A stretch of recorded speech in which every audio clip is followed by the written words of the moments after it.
নমস্কার বন্ধুরা, চলুন ডিসকভারিং কলকাতার সাথে এই সুন্দর শীতের সময় ঘুরে আসি কলকাতা সায়েন্স সিটি থেকে আর দেখে আসি সেখানকার সেই বিখ্যাত ডায়নোসর রাইডটি, যার পোশাকি নাম evolution of life dark ride. কলকাতায় প্রথম প্রায় জীবন্ত ডায়নোসরের মতো মুভিং মডেল নিয়ে আসে এই সায়েন্স সিটি। তখন এক্সিবিশন করা হতো এই অডিটোরিয়ামে, এবং 2015 সাল থেকে সেটাকে একটা সম্পূর্ণ জুরাসিক পার্কের মতো রাইডের রূপ দেওয়া হয় এবং দরকার পড়ে একটি নতুন বিল্ডিংয়ের। ডার্ক রাইড হবে এইখানে, এটা হচ্ছে সায়েন্স এক্সপ্লোরেশন হল, তাই আমরা এখানে চলে এলাম। এবার লাস্টের দুটো শো এখানে এনজয় করি। ডার্ক রাইডটির টিকিট হচ্ছে 50 টাকা করে পার হেড। সেই টিকিট আপনারা মেন গেট থেকেও কেটে আসতে পারেন, আবার এই বিল্ডিংয়ের নিচেও টিকিট কাউন্টার আছে, সেখানেও কাটতে পারেন। সিঙ্গেল কাটলে 50 টাকায় পড়বে, তবে আপনারা যদি প্যাকেজে কাটেন, মানে এন্ট্রির সময় 330 টাকার প্যাকেজ বা এই বিল্ডিংয়ের যে দুটি রাইড আছে সেগুলো 90 টাকার প্যাকেজ, তাহলে দাম একটু কম পড়বে।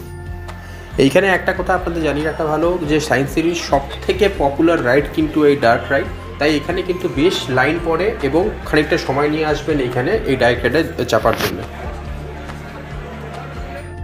রাইডের নামটা শুনেই অবশ্যই বুঝতে পারছেন যে এই রাইডটিতে লাইফের যে ইভলিউশন হয়েছে আজ অবধি সেইটা দেখানো হয়েছে বিভিন্ন মডেলের মাধ্যমে।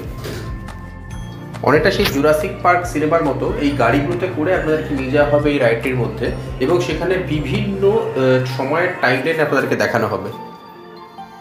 এই গেটটার বাইরে আমরা দাঁড়িয়ে আছি, এবার গেটটা খুলবে, আমরা ঢুকে যাব, শোটি শুরু হবে।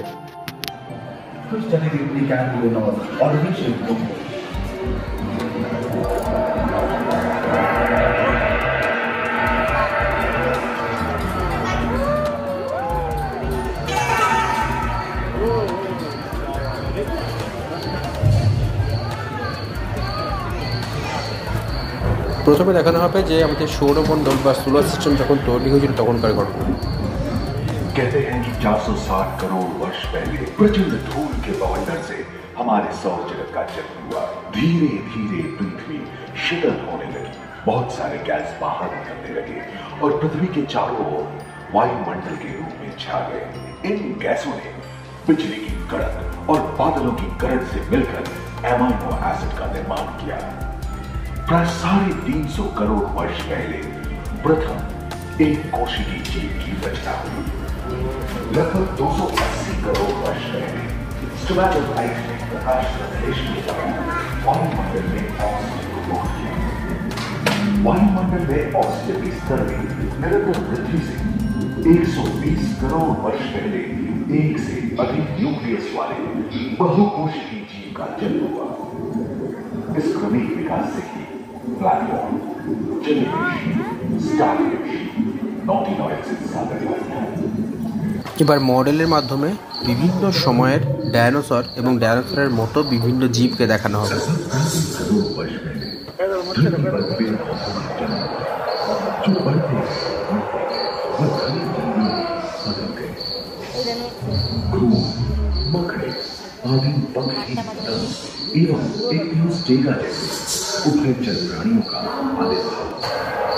প্রত্যেকটি যুগ বা টাইমলাইন খুব সুন্দরভাবে বোঝানো হয়েছে। সেই সময় পৃথিবীর পরিবেশ কীরকম ছিল, আবহাওয়া কীরকম ছিল, কোন কোন রকমের প্রাণী সেই সময় ডেভেলপ করেছে, ইভলভ করেছে, সেগুলো সব বোঝানো হয়েছে খুব ডিটেলসে।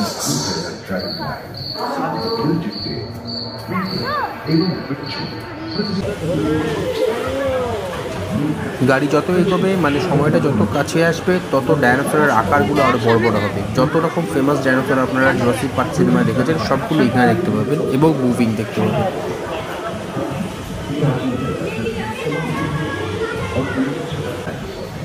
খালি স্থলচর নয়, যেগুলো ফ্লাইং ডায়নোসর, সেই ডায়নোসরগুলোর মডেলগুলো এখানে আছে। যেমন সামনে যেটা আছে সেটা ফ্লাইং ডায়নোসর। এই যে এইভাবে বডিটাকে ডিসপ্লে করে টাইমলাইনটার স্টার্টিং অ্যান্ড এন্ডিংটা যে বুঝিয়ে দেওয়া হচ্ছে, এটা কিন্তু খুব ভালো এবং মোটামুটি একটা আইডিয়া পেয়ে যাচ্ছি যে আপনারা কী দেখছেন।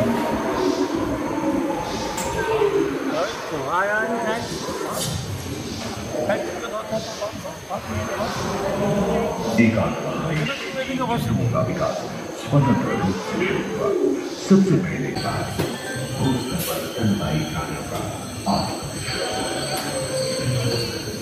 पर्याप्त मात्रा में आहार उपलब्ध होने के कारण छोटे छोटे स्तनपायी प्राणी बड़े आकार में बदलते थे। इसी तरह बड़े सभी যত আমাদের আধুনিক সময়ের দিকে এগোবে, তত জন্তু জানোয়ার এবং গাছপালার চেহারা চেঞ্জ হতে থাকবে।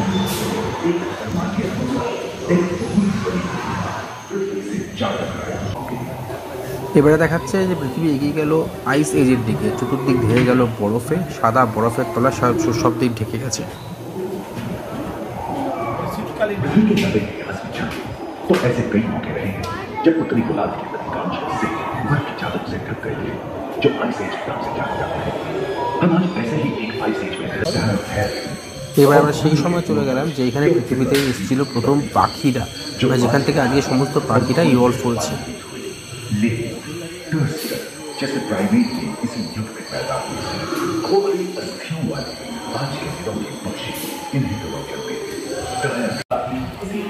তাহলে সোলার সিস্টেমের তৈরি থেকে আরম্ভ করে আজ অব্দি সমস্ত যুগের সমস্ত অ্যানিমালসদের কীভাবে তৈরি হয়েছিল না হয়েছিল সেই সব দেখিয়ে আমাদেরকে এই ডার্ক রাইড, যেখানে আমরা চেপেছিলাম সেখানে আবার বের করে দিল।